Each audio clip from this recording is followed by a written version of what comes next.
Hi, I'm your host, Jürgen Strauss from Innova.Buzz, and I'm really excited today to welcome to the Innova.Buzz podcast, all the way from London in the UK, Colin Duff, the CEO of Mosaic Innovation, a consultancy that helps leading enterprises to crack their toughest challenges, build capability, and transform their culture. So I'm really looking forward to digging into all of those things with Colin today. Welcome to the Innova.Buzz podcast, Colin. It's a great privilege to have a chat with you. Yeah, delighted to be here, Jurgen, all the way from London. And as your listeners may detect, if they listen closely, my accent is originally Scottish, just in case they're trying to place it. Yes, it's had me a little bit stumped at the beginning. I thought, I was expecting a different accent. There we go. Now, you help ambitious brands develop breakthrough innovation and also build the internal capability to kind of take that culture forward, if you like. You do talk about culture. And as I say, I'm really looking forward to digging into that, having that conversation today. Before we do that, what's the impact you're making in the world today, Colin? Do you know, I answer that in two ways. I think the thing that gives me my purpose and get out of bed in the morning is the impact it has on the people in our client organizations. I think some people are really lucky to work with charities or doing something very noble. Sometimes when we're creating a new deodorant or improving the print experience for a big client, it's hard to see that as world changing, but for the clients involved, it really can rock their world in terms of getting them promoted, making their job more fun, or even just fixing things like those little annoyances we all have with everyday objects. So sometimes we're inventing the new iPhone, that kind of innovation, but a lot of the time we are just doing sometimes a bit more mundane. So it's bringing bringing a bit of magic to people's everyday life. Yeah. Yeah. You touched on something there that I find quite fascinating, and looking at your background, you do make mention of this, and I think you've got a book coming up that has the similar titles, which is finding insights in kind of mundane, seemingly mundane things, mundane to an outsider perhaps. And you talked about, well, developing the next iPhone, which many people perhaps find quite exciting, whereas changing a deodorant to make it different and stand out maybe is a little bit less exciting. So talk to us a little bit about this concept of finding insight in seemingly mundane and mature things that people might believe everything's already been done and tried out. How do you go Yeah, about so we that? we call it innovation insight. And, when you talk about innovation, people, it's synonymous with new ideas. So most of the literature and people's focus has been how do I generate better ideas? So people are running now, they're really good at brainstorming. We often get brought in and saying, how do we improve? And we look and say, you're actually doing everything right. Most breakthrough ideas actually come from a novel insight, something that unlocks what we would call an aha moment. And probably easiest just to give you an example. What do I Mm. mean? So there's a fun, famous one. I'll test you and see if you can guess it. So when Pampers, which the nappies or diapers, if you're a US listener, launched in China years back, they weren't selling. So this is quite a premium product. And they tried every marketing tactic under the sun, the celebrity endorsement, sales promotion, sampling. Nothing could convince these Chinese consumers to spend more on these nappies. And they did some innovation insight, and we're speaking with a mother and who was a user of Pampers. And they said, how's it going? And she made this really fun quip. She said, well, since we started using it, my husband and I are having more sex. Now, you probably just look and laugh and say, okay, well, keep it Yeah. clean, right? We're doing a business thing. I'm going to put you on the spot, Jurgen. So it's nappies, so our diapers. And this lady's talking about having more sex with her husband. What is the insight, or might be the insight, that was the breakthrough? Any Yeah, ideas? that's a fascinating one. Um, I don't know. Maybe it's the child is more not sleeping more, or not Yeah, screaming in the night. you're on to you. Yeah. You got it. No, well done. So they dug in and said, "Well, what do you mean?" And she said, "Well, it just seems to be getting to bed a bit earlier." And armed with that insight, they were able to do some research, and Pampers did indeed the typical baby fell asleep a little bit quicker, and they put it into R&D, put a new formulation, and then repositioned it and said it's worth every penny.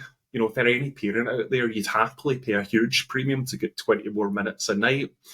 And that's a kind of micro, simplistic example of what I mean by innovation insight, something that can turn, sometimes, like you say, a commodified, mundane thing on its head.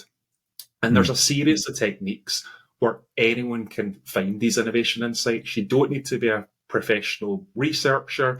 You can be an entrepreneur that doesn't have any budget. You can be in a non-traditional innovation role, so whether that be human resources, procurement, etc. And that's what I wanted to talk about today. What are some of these techniques? How do you Yeah. do them? And maybe share a few fun stories along the way from my career and beyond. Yeah. Yeah. What I really like about the story, and I guess this probably underpins a lot of these techniques, I imagine, is really understanding what's the value to the user, and getting to that value, and not making the assumption that, oh, it's just convenience. Um, you don't have to wash cloth nappies, and you have less mess, or whatever the primary value proposition that the design of the product is based on. It's understanding what's the actual value to the individual user. The worst way to innovate, right, is to get into this kind of a arms race on the features, which is what most people do. So you'll make it slightly faster, or you think of the smartphones when they come out, they need 2 megapixel, they need three, they need four. It quickly becomes commodified. The much better ways to think more broadly around, to your point, some of the customer experience elements. What are some of the less obvious business model things, around whether that be the pricing or the processes, etc. And that's where these techniques can really help. Getting you beyond the obvious could be another title for the innovation insight. And I just make one distinction is some people, when I talk about this, say, oh, do you mean market research? And absolutely not. So market research is things like focus groups, it's interviews, it's surveys. Now, they're great if you have an idea and you want to find out, is it good or bad, to give you a directional signal. Or if you want to do something like tracking customer satisfaction, they really suck at inspiring innovation, because 9 out of 10, if not 19 out of 100, they tell you what you already know. And great Mm. innovation insights, like the Pampers example I talked to you about, they're more like stories than statistics. It's more about the depth than the breadth. So sometimes when I introduce this techniques, particularly to people in quantitative backgrounds or things like financial services, they say, well, hold on, what's the value in doing a thing with a few customers or users? We talk to thousands. And I say, yeah, but it's not about getting thousands of data points, it's getting the few correct ones. Mm. So John Scully, who was the CEO of Apple before, he once said that no great marketing decision has ever been made using quantitative data, which I thought was quite a nice quote to it. The Yeah. other one, a lot of people sometimes are doubtful and say, oh, qualitative, some of the things I'll talk about, observing and speaking with people, do you really need that in the age of artificial intelligence and digital? And I think it's really interesting. Guess who the biggest employer of ethnographers are? So ethnographers are these people that, the social scientists that go in and study how people behave. And any ideas who the biggest employer in the world is? It's probably Microsoft or somebody like that, or Yeah, no, it's Google. exactly. Yeah. It's Microsoft, these guys that are all about robust data and Yeah. Yeah. tracking, they understand the power more than anyone. So I think it's really Well, interesting. one of the things you mentioned, market research, and market research. I mean, I think it's valuable, but it comes with inbuilt bias, right? Because there's a set of targeted questions that you ask Yeah. everybody, and I know I've participated. In fact, I was contacted a lot, um, probably in a period about a year to 6 months ago. And in hindsight, I realize now it was about um, all these generative language models, because I'd been using some of these AI tools before ChatGPT came on the scene and before Bard came on the scene. And I was an active user. I was also a beta tester for a lot of the software. And all of a sudden I started getting all these requests and they were paid surveys as well. And it was quite interesting to be on the kind of consumer end of that and give my input, because after having done about 5 of those, I realized, they were asking the same questions. Every survey was the same questions. I didn't know who the clients were. Obviously, they were that was confidential information, but it was a different agency each time, and they were asking the same questions. And even when they got to the point of, is there anything else you like to add, they didn't really prompt me on anything specific. It was kind of like whatever's top of mind right now. And I thought, well, how do they use that information? Because it's almost random at that point. And so there's a specific bias, isn't there, in terms of what questions they ask, how they design what they're looking for.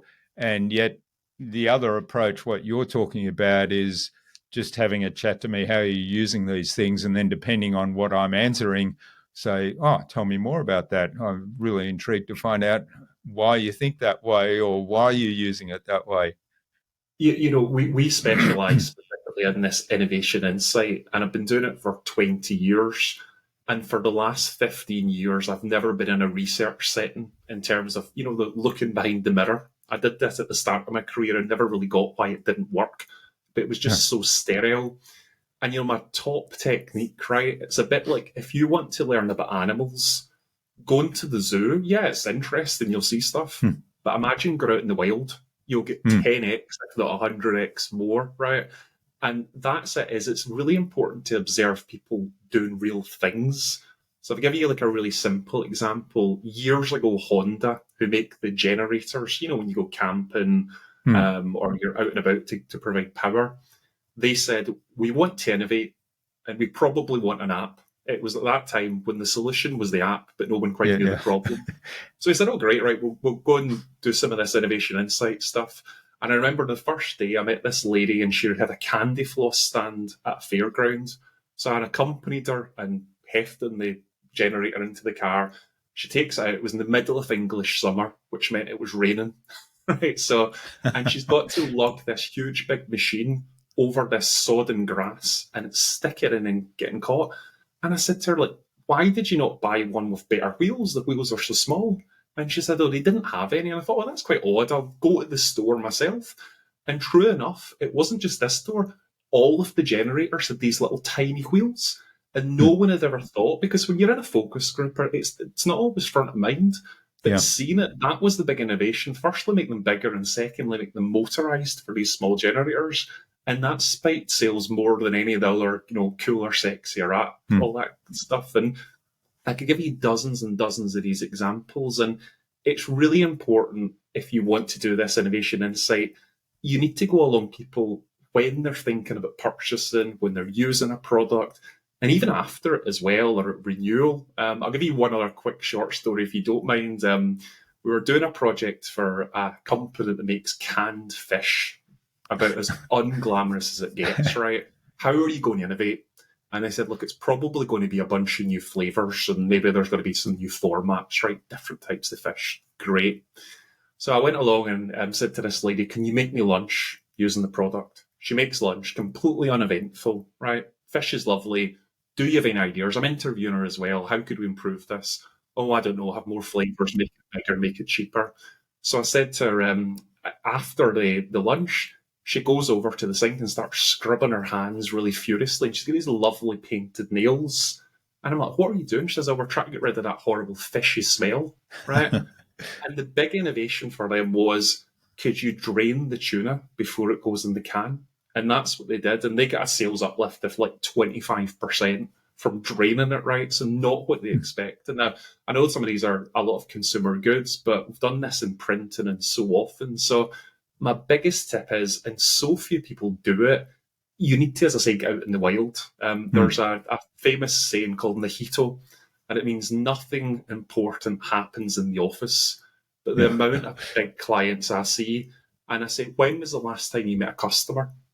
And if it's someone in the C-suite, they say, you mean an end consumer? Like, I don't have time. And I'm like, you should be meeting them every week, right? If like, you should be out there. So it sounds common sense, but it's not common practice. Yeah, that's right. Yeah. And one of the things I always find fascinating, and I mean, this is particularly prevalent when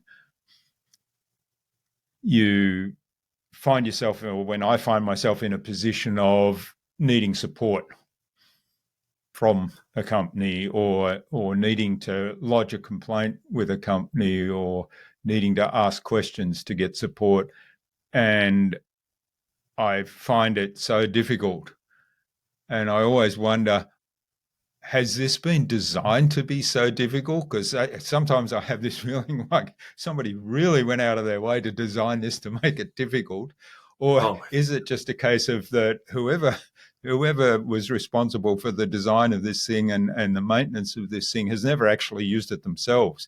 So to me, yeah. that's kind of the first step, is actually use your product, use your service, and then obviously from your own experience also go and talk to actual users that are doing it, not just for research, but real users, and Oh, find you're out. gonna the biggest bane of my life as well. Cable companies, airlines, and these other terrible generally service people. And one of the mistakes they make, their business model means their margins are slim, so they're trying to minimize costs.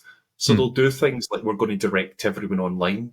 Now, the better way to do it is to think about it contextually. So if I'm a traveller and I've got a small problem with a bill, probably waiting 24, 48 hours is not the end of the world, albeit not great. If I'm arriving at a hotel, and this has happened to me personally, and I cannot phone the online travel agent and they do not have my reservation and I'm off a 12-hour flight, I am going absolutely ballistic, right? And the fact they cannot see the difference between those two contexts. So that's one thing we always do as well, is do not ask people silly questions like, what Hmm. is your channel preference? I mean, it depends would be the thoughtful answer, but most people, I'm happy with online, right? So, yeah, and I agree, there is a cynical cost saving measure there as well going on often. Hmm.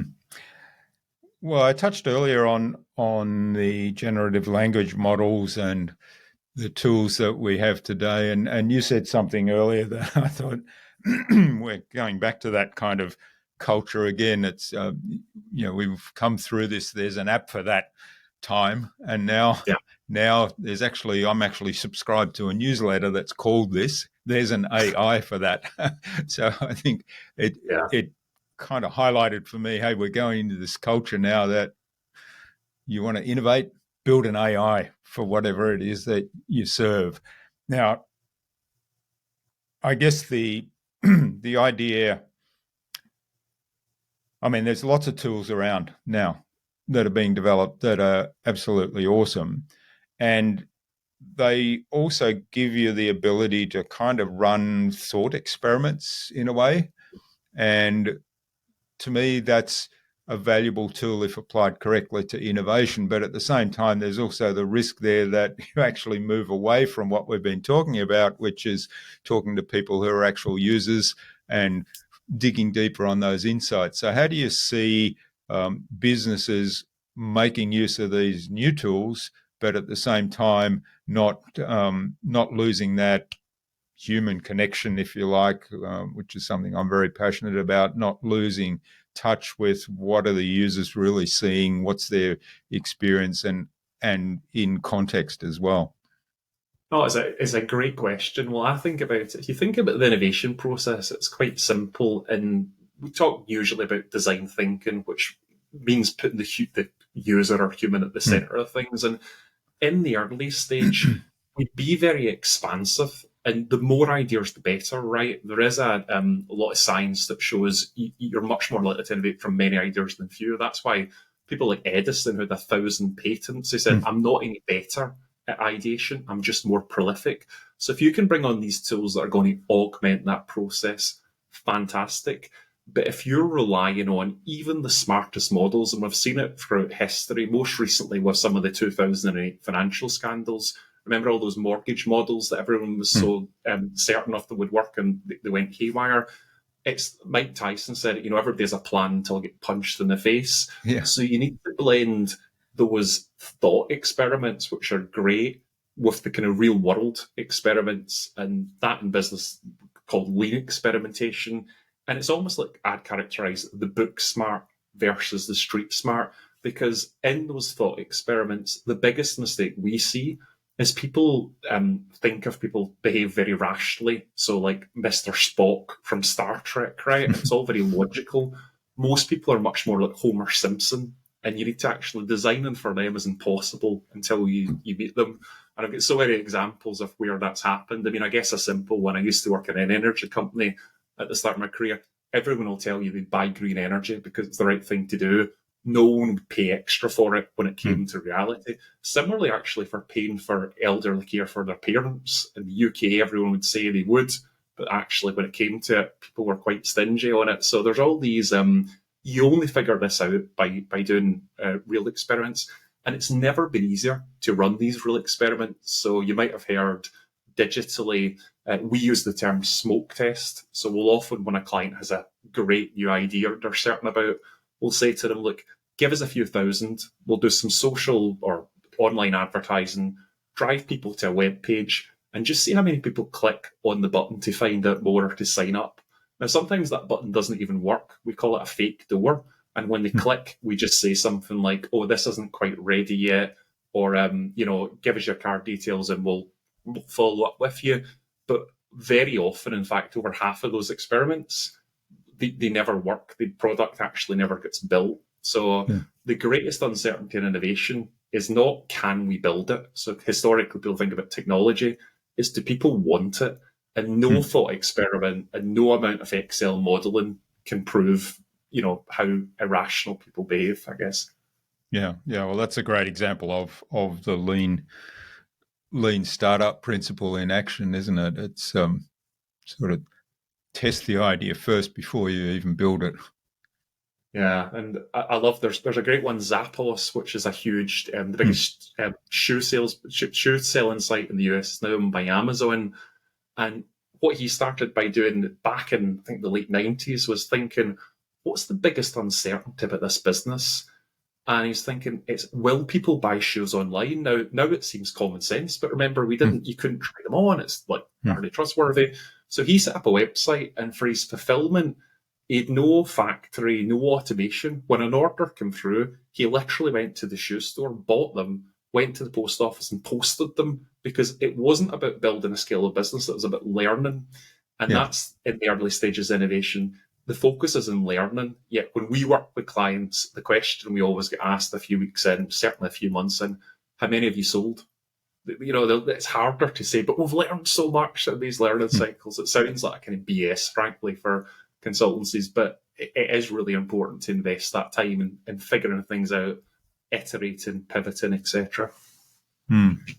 Yeah, well, the Zappos example is another really good one of understanding what is it that the clients are really looking for. So it wasn't about the shoe quality or the type of shoe or the experience they had with the shoe. It was about the context was the online sale, and the key Yeah, issue was what if they don't fit when I get them, yeah, exactly.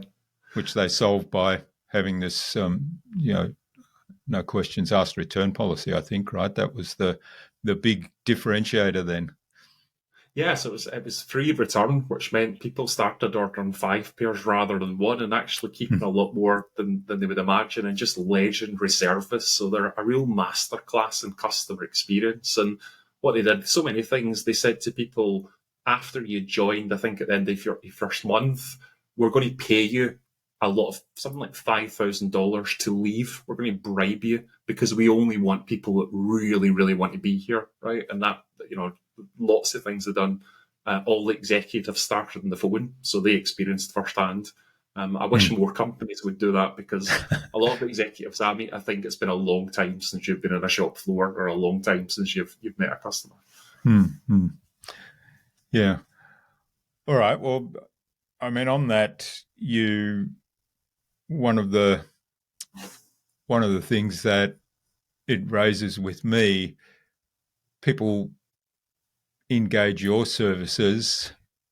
Is there a risk of a business actually outsourcing the idea of innovation or this research, if you want to call it that, a research, and losing sight of what they're actually trying to achieve?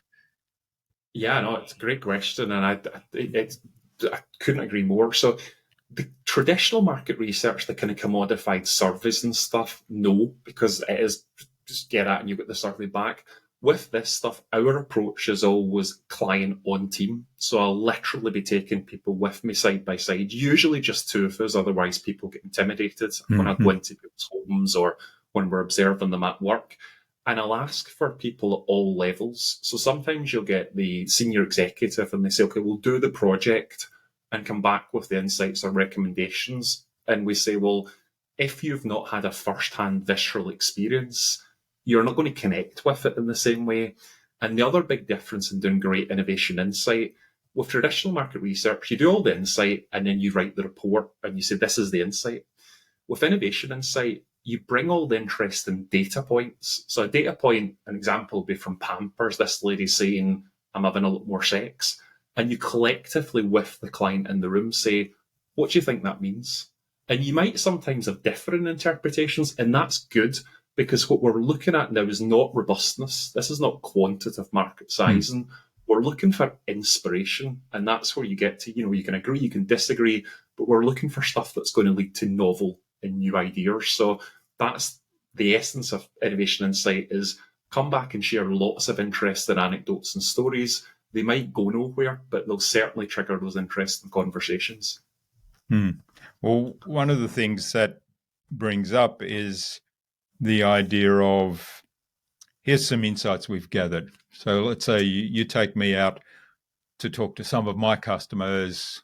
We learn some things. I learn some things. I come back to my organization and I say, here's some things we've learned. Here's some ideas that I've got as a result of what I've learned from these conversations. How do I then bring other stakeholders on board, key decision makers that have to endorse me spending money on a new initiative, or somebody that is in my team that has to change their thinking around delivering a service or a product or building a product? How do I engage all those stakeholders and bring them on board when they perhaps haven't had the benefit of that experience? Yeah, it's a great question. Even although we try and get people along with us, they don't always come, or sometimes, like you say, there are wider stakeholders. So, a couple of tips for you is there is nothing better than video. I remember we were doing this big thing for a pension provider, and we were warned in advance that the board hated their idea. They said, oh, this isn't really on strategy. It sounds a bit weird. Hmm. And what we actually did is we filmed the consumers reacting to this idea. And we just, for the presentation, rather than any PowerPoint or slides, said, we're just going to play a 10-minute video, just watch it. And then I just want you to think about your own life, your wife, your children. What do you think they would say? And we got the, oh, like, yeah, that doesn't, like, and we got this, like, and is there any questions? Oh, no, we should just do this, right? And we were able to turn around because video is inarguable. If I bring you slides or opinion, well, you were Hmm. biased, you want to do it, you have vested interest. If I show you people, there's nothing better. The other thing I'd say is ideas in terms of post-it notes are quite cheap and often quite unimpressive. So if you can build a really simple prototype for people to react to, what I mean by a prototype, it might just be something as simple as a brochure, or it might be an outline of a kind of landing page or something else. It's giving people something to react to. It builds energy in the room. And we've done Hmm. this honestly with even in categories you wouldn't imagine, like vodka, right? Where we've bought unusual shaped bottles and we've kind of got stuff and printed it and glued it on. So it can be really low fidelity, right? But it's something tangible or digital that people can play around with because you want them, it changes the dynamic in the room from I want you to evaluate to actually I want you to kind of co create and participate. So that'd be another one. And the final one as well, and I don't know why more people don't do this, is if they won't go to them, Mohammed won't go to the mountain, bring the mountain to Mohammed. So the amount of times I bring customers to the client, and people are amazed as if it's this like foreign species. And I think, like, especially like in supermarket, like I'm bringing in, it might not be my mum and my sister, but it's just people, right? And I'm like, yeah, I've got them outside, and people are, oh my God, like, you can meet them, you can talk to them, and they're always a lot more polite to customers than they are to the colleagues or to the consultant. So that's another great trick. It brings out brilliant energy as well. Yeah. So that would be my top three for that. Yeah, there's some great suggestions there, and I love that bringing the clients in. And I think there's a huge opportunity there as well in terms of, I mean, if you imagine it's a manufacturing facility, for example, that bringing the clients in for those conversations, but combining that with, would you like to take a tour of our facility? This is where we make your product, and it actually gives that connection and almost builds a fan.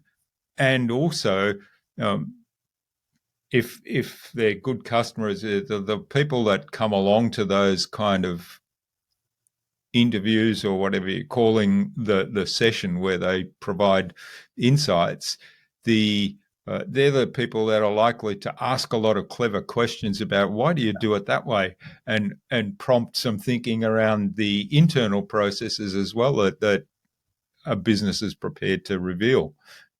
And my top tip as well is don't just meet the senior people or take them around. So we done this big project for a shipping company, and they were looking to do all these smart products, so the connected things, so like obscure things like boiler water management, where it could detect if the engine has enough salt and condition it, and detecting rope snaps by putting sensors. So when you took them in a presentation to the senior people, they were very complimentary and thought it was very clever. You took them on board to some of the people with them in tow, and the first thing they're saying is, hold on, how's the Bluetooth going to work? And you're like, well, Yeah. what do you mean? And they said, well, Bluetooth doesn't transmit when there's loads of steel. We didn't know Yeah. that, right? Embarrassingly, right? Yeah. Or, oh, you're going to put this sensor on a rope. What happens when it goes in the winch and snaps? Now, these were super early stage infant ideas. We hadn't invested a lot of time, but it was the kind of common sense stuff that you just Yeah. wouldn't have got. Or someone again saying about the rope, we've got 16 ropes in this. How long do you think it take us to install your little sensor in every one? Like, this is not going to fly, right? Whereas the management said, oh, safety is really important. Everyone will do it. They'll love this idea. So if you can get that 360 view of sometimes the user, the buyer, there's different stakeholders is invaluable and a lot of fun. Although a lot of your ideas do die, so that is it can be a bit disheartening. Whatever anyone says, I've been doing it 20 years. Yeah. Yeah, I guess in an example like that, though, you can very quickly pivot if you're clever about it. Pivot to by asking questions like, "Well, what is it that I'm trying to achieve, or that we are trying to achieve, and how else can we do that if there's these fatal flaws with this in really implementing it?" So it's all about understanding those inputs from the different stakeholders and saying, well, we can save a lot of time by not experimenting with this particular way of implementing, given that there's some fatal flaws here that we hadn't considered, and then come up with the next iteration as a thought experiment first and save a lot of time in getting to the final solution. So the failure rate in innovation depends on the category and the type of innovation, but it's typically 80% plus. Now, a lot of people say, well, how do we get that down? And what I say to them is like, yeah, you can get a bit better at it, right? But there isn't really a way to reduce it. But what you can do is fail a lot earlier. So rather than trying to come up with one big idea, and most companies still try and do this, and the way they decide, whatever they tell you, is they get the hippo, the highest paid person's opinion, and they do this kind of Julius Caesar thing of thumbs up or down. Now, it's dressed up in spreadsheets where they say, oh, we've done all the examination, but more often than not, oh, surprisingly, my favourite idea scores the highest when we've fed in all these unproven assumptions. So the far better way to do it is have multiple ideas, run these experiments as quickly and cheaply as possible, And yeah, most of them will fail, but you'll get much more robust results than remaining. You talked about thought, I call it thoughtland or thought experiments. That's when you see the sign of a bad innovation company. They've got very long PowerPoint with no evidence. I'm like, Mm. how do you know this will work? Well, we've run a survey, we've done this, we've done that for 6 months. You could have built something, right? No entrepreneur would ever approach an innovation in that way, right? It's a really backward way of thinking. Mm. Yeah. That's again, it's kind of the lean startup model in spades, isn't it? It's fail, have lots of ideas, test things out very quickly, fail quickly, and importantly, take the lessons from those failures and iterate, move on. Yeah. And I mean, one other thing I think people have to do more is to challenge some of these industry orthodoxies, right? So when we talk about innovation insight, I almost know for any company who they're going to target. And I'm not saying it's wrong, but I'll give you another example. And let's take out the most boring category imaginable, right? Washing powder. You work with any big company, they're targeting women, right? They're the Mm. head of the household. It's pink, it's lilac, it's summer meadow fragrance, it's all very feminine. And you say to them something like, well, what about men? And they're like, what do you mean? So in the UK, right, you've got about 13% of households are male only, so 3.5 million. And you say, how would you design a product for them? And they just look almost baffled, right? And then you show them in the US, there's one called Musk, and it's like this black thing that looks like a big vat of oil. It smells of musk and oak, right? Personally, I love it. I know it sounds really weird, pathetic. And you say, would you not want to design something for 13% of your customers? And, I give that example and people say, well, that's just one silly one. But we worked once in the tea market, again, about as mature and boring as it gets. And remember all those fruit teas? But Mm. 10 years ago, they all started coming and it was elderflower this and chamomile that. They were all designed for middle class people with sophisticated taste profiles. I'm like, well, 30 to 40% of people are working class. Maybe they wanted a sweet tea that was blackcurrant only and they didn't want to pay a premium. And so many examples. So just again, when you're innovating, that's one of the first things I'll always ask is, well, who are the non-users, right? What did they want? Why are they not using it? Who are the kind of neglected segments, right? Or who are some of the kind of like eccentrics or early adopters? And what Mm. you build for them is almost always different. So just an interesting lens to think about the world. Mm. Yeah, that's a really smart way to approach that. It kind of looks at the outliers in terms of how significant are the outliers in terms of potential market share, potential opportunity, and why is it that such a big chunk of the potential market is actually not using our product or service. That's the approach, isn't it? And I think you should look at there's a really famous quote I love from Andy Grove, and he was the CEO at Intel, and he said, "Snow always melts from the edges," right? So people are like, well, how big is this share? So if you took Airbnb, how big is the couch surfer and home share market? Almost zero, right? Hmm. If you spoke to anyone who'd experienced it in the early days, how high is their passion? 10 times higher than anyone stayed at some of the big chain hotels, Hmm. right? So you kind of got to follow the buzz. Now, it's very hard to distinguish between what is a fad, right? So there is Hmm. like, I don't know, the man bun, if you remember that, when men had all their hair and the silly styles, right? That's a fad. And what is the start of a new movement? And that's when you're looking to do the more stretching innovation, as we are looking to use your word for these kind of outliers. Sometimes it's these eccentrics as well. And there isn't always a good way without the experiments to distinguish between what is a bit crazy and weird and what is the next big thing. Hmm. And also that just shifting perspective in that sense can also shed a new light or have people look in a different way at the conventional stuff. Yeah, no, I couldn't agree more. Hmm. And be a little cynical as well, right? So we're all told if you work in any company, right, that you respect customers and we should be customer first, meaning we just do whatever they say.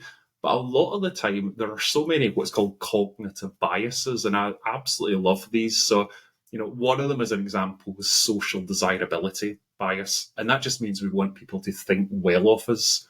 So if you take two publications, so There's one called The Atlantic, very highbrow, intelligent newspaper. There's one called The National Enquirer. This is in the US. Trashy celebrity gossip, paparazzi. Both have the same circulation. Then the National Enquirer, the trashy one, National Enquirer, only 2% of the followers as The Atlantic on social media. So a lot of people lie about reading The Atlantic, and a lot of people don't lie about not reading the National Enquirer. Yeah. And I think when you're doing stuff with this innovation insight, don't just take people's word for it. So, we were working in the healthcare sector, and we wanted to introduce technology to automate some of the tasks and workflows that doctors do. And we said, look, what if we put technology that could, for example, type up your notes and send them offshore and do all this? And we were told, and the UK is very fiercely anti-private, no, you're putting lives at stake. We rely on the people that work there. We'll get a very close relationship. And we said, okay, so can you name some of those people? When did you last speak to them? We couldn't name any of them. And we went down and asked them, and they said, those people, the consultants, never come here, right? We have no relationship. So, and a fun example as well, I was with a couple doing a snacking project years ago, and we've all been conditioned to say we're being healthier. So they were saying the same. We're on a health kick. We're going to the gym. We don't eat as many sweets or confectionery. I thought, you don't look super healthy to me. So do you mind if I go through your cupboards? And what's interesting, right, you take them, it's full of crisps, it's full of chips, sugar, everything imaginable. But what was fascinating is the logic structure, because they were saying, oh, well, we only eat those on cinema night, right? Or those are only for guests, or that's made with honey, which isn't, that's natural, so it's okay. Yeah. And those were the insights that gave the snacking company the break, right? So people's logic structure, I think, is really fascinating in their value system. So, yeah. Yeah, interesting. Well, this is fascinating, Colin. I could go on talking innovation and particularly digging into some of those examples and the insights we can get from them for ages. But I think I'm aware of the time, so it's a good point now to move on to the buzz, which is our innovation round designed to give some snappy answers that'll inspire the listener to do something awesome as a result. So you all set? Yeah, let's do it. Okay, so what's the number one thing anyone needs to do to be more innovative? I think it's curiosity, right? It's just challenging the most basic assumptions and asking why. So one quick example, at Netflix, there was an engineer and he said, well, why do movies are released in the cinema? And everyone rolled their eyes and said, what a stupid question. And then they thought about it and said, well, why do they need to be released? And that's why they don't. So it's asking the obvious things that might make you look a bit silly is the best way to be a better innovator. Yeah, I love that. And it's easy to say curiosity, and I think curiosity is so important, but setting aside your ego and asking what seems like a stupid question, or asking a question that internally your internal dialogue might be saying, well, everybody else knows that, you'll look really silly asking that. That's an ability. And I remember I had one team member that did this in spades, and she used to annoy the hell out of other people on the team. I'd say, no. And I'd always say, well, hey, Teresa, what do you think? Because I know she would not be afraid to ask the question that everybody else is not going to ask. Yeah.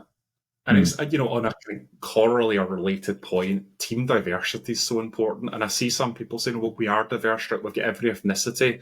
And you think you all went to the same private school or similar, right? You all had studied finance. You've all worked here 20 years or in the same industry. There's very little diversity in this team in some senses, right? So that's the other one. Excellent. All right. Well, what's the best thing you've done to develop new ideas, Colin?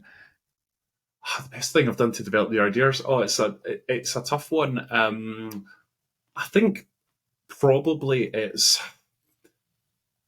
You know what? It's actually taken from one context and just bringing something into another. So we're actually working on a deodorant project just now I mentioned, and been able to explore people that have got sensitive skin. And it's been able to look and say, right, well, who's doing interesting things in sensitivity? So that might be condom manufacturers, right? So that men don't have premature ejaculation.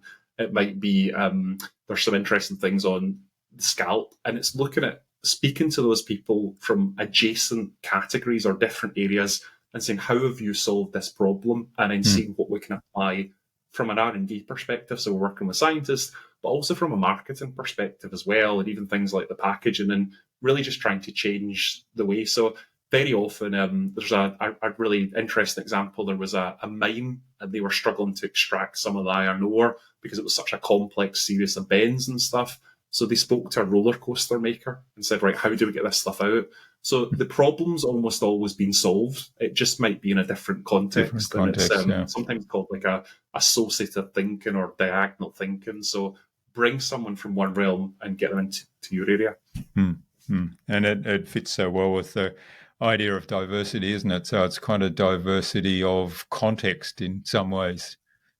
Yeah, and it's easy to do. I've honestly pinged so many people on LinkedIn, and someone said, "Oh, you'll never get somebody from that area." People are delighted to help. Most of our jobs, to be honest, are often quite boring, and it's not that often we get someone saying, "Hold on, can you just come in and talk to us?" It's actually quite flattering. So very easy. Yeah, that's right. And people are generally keen to talk about their little pet baby, right? And if somebody's then bringing that curiosity that we talked about a moment ago and asking the questions, well, how does it work, and why does it work that way, and why do you do it this way? And yeah, it's social cachet. You get to boast to your friends and say, I just helped such and such company innovate this cool thing. So it's Excellent.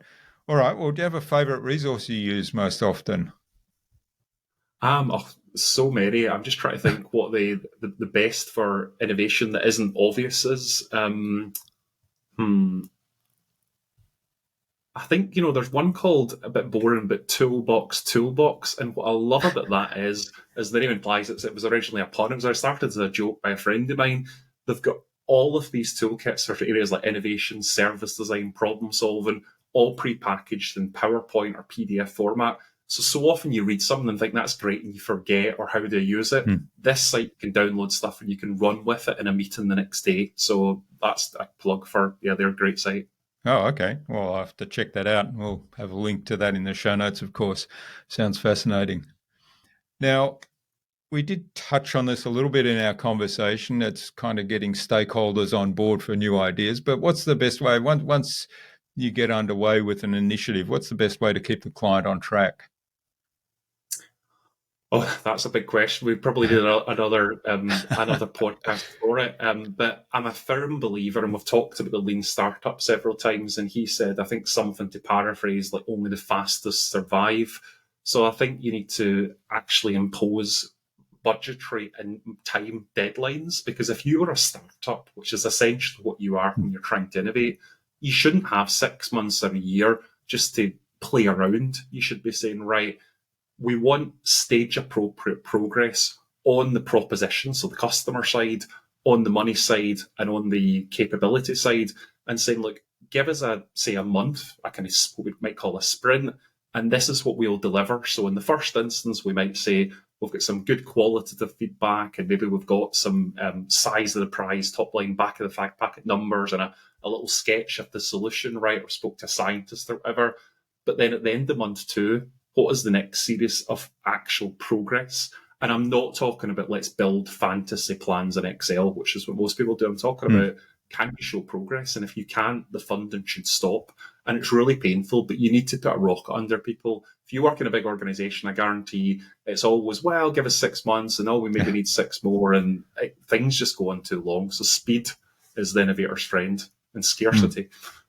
Yeah, I love it. I remember my days in the corporate world, and we implemented stage gate processes, which kind of work like that, but there's always this, like, we had the stage meeting, and there was always this, well, give us another 3 months or so on. And I thought, well, can't we make a decision now? It just seems to me often I was on meetings where I thought, it seems to me this project's dead and we need to pivot or take the resources and put them somewhere else. The zombie project, I'd say that's the 30%. And one other tip, you mentioned stage gates, and this is my pet hate, is when people define the outputs rather than the outcomes. So, you've got to have completed this document or done this. I'm like, no, give us something, and give us, as innovators, because we hate prescriptive stuff, the flexibility. If we need to demonstrate customers like something, There's lots of ways to do that. Don't tell us that you must run a survey, or there might be a better way. So you need to design your innovation process as thoughtfully, because that is the most soul-sucking things. I go in and so often see it's at 70 stages. Yeah. And I say, who can be bothered with that? Right? It's Yeah. the opposite of innovation. It's bureaucracy. We need, to coin a phrase, humanocracy, right? It's about, we need energy. We need, Yeah, love it. All right. Well, finally, what's the number one thing anyone can do to differentiate themselves? Number one thing, it's a really tough question, because I guess it depends on the context. But I think, just going back to an earlier point I made, it's not to just keep adding obvious features. It's to think more broadly. There's a great innovation methodology to check out called the 10 types of innovation.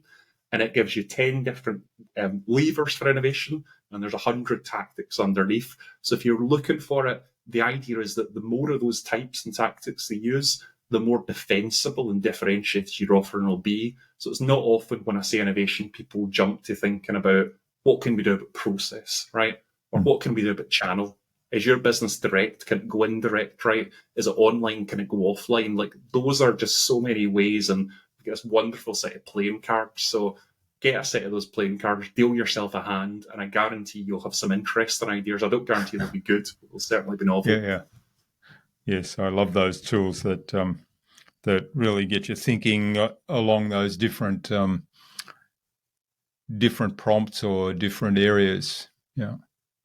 Wonderful. Thanks for getting us through the buzz round. And now how can people find out more about you and the work you do, and also get in touch to say thanks for what you've shared so far today? Sure. So if it resonated with you, if you just Google Mosaic Innovation, and if you go to the download section, there's a whole host of toolkits. So there's one on Innovation Insight, which is the biggest one.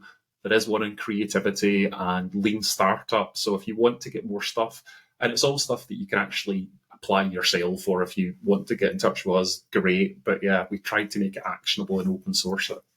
Excellent. And of course, we'll have the link in the show notes for all of that. So, what action would you like our listener to take out of our conversation today, Colin? I think the thing you need to be taking is set yourself as a minimum monthly doing some customer observation. So whether that's going in a shop along, or it's easier if it's consumers, you can see friends and families, whether it's watching somebody use your product, or one that hardly anyone does, and I can't tell you how valuable this was, mystery shop. So we were doing a big piece in the printing market, business to business, and this company said, how good is our customer experience? We said, right, we're going to buy a industrial printer from all of your competitors. We're going to set it up, we're going to use it for a couple of months, and we're going to tell you side by side. And there's some areas they were good on, some areas they were terrible. So often the future's already here. So steal with glee, right? And just that'd be a great one. Excellent. So mystery shopping, but certainly having those interactions with customers and looking at how do things operate in different contexts. Yeah.